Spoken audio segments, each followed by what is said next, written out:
On May 1st, Americans will take part in a National Day of Prayer.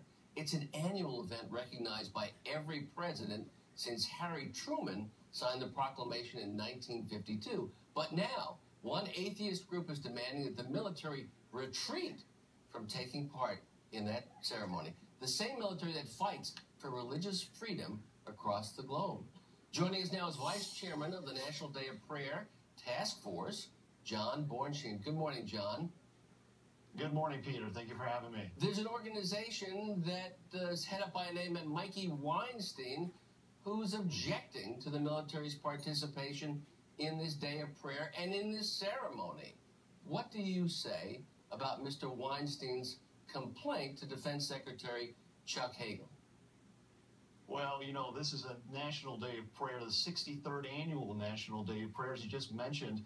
National Days of Prayer go all the way back to 1775. 142 times the president has called for Americans to pray, and we have seen 1,200 proclamations over the years of our elected officials calling on Americans to pray. This is an American tradition. In fact, this particular gathering of prayer on Capitol Hill has been taking place for 31 years, and it is a bipartisan event.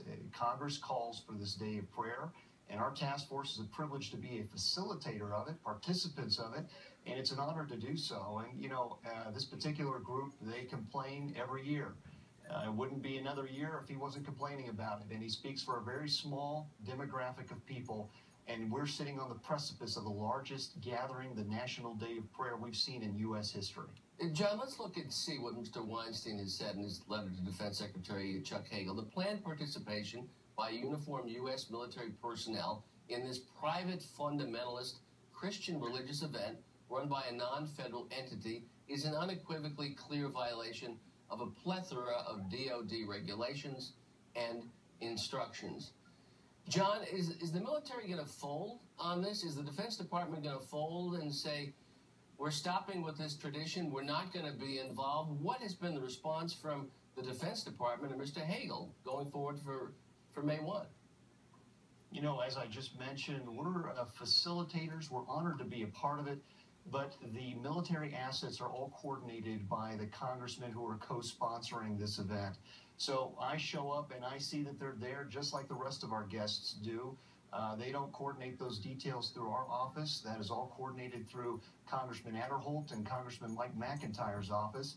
And if those gentlemen weren't co-sponsoring, it'd be someone else. And so this is a bipartisan event. It's designed to pray for all branches of government, including our military. And my goodness, if they didn't need prayer right now, I don't know what we'd be doing, because they need prayer. Just your previous story on the Veterans Affairs, yesterday with the suicide rates, these men and women have been putting themselves in harm's way, and they need prayer. And it's an honor for us to be able to stand alongside them and pray for them.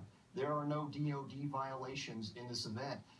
This particular group's frustration is the fact that our National Day of Prayer Task Force is involved, as we have been for the past 31 years. John, so, we got to leave it there. They'll continue to fight. Thanks for being involved for the last 31 years. We need prayer in this country. Good to see you. Amen. An antibiotic-resistant superbug, a known problem in places like hospitals. Could it be turning up in your home?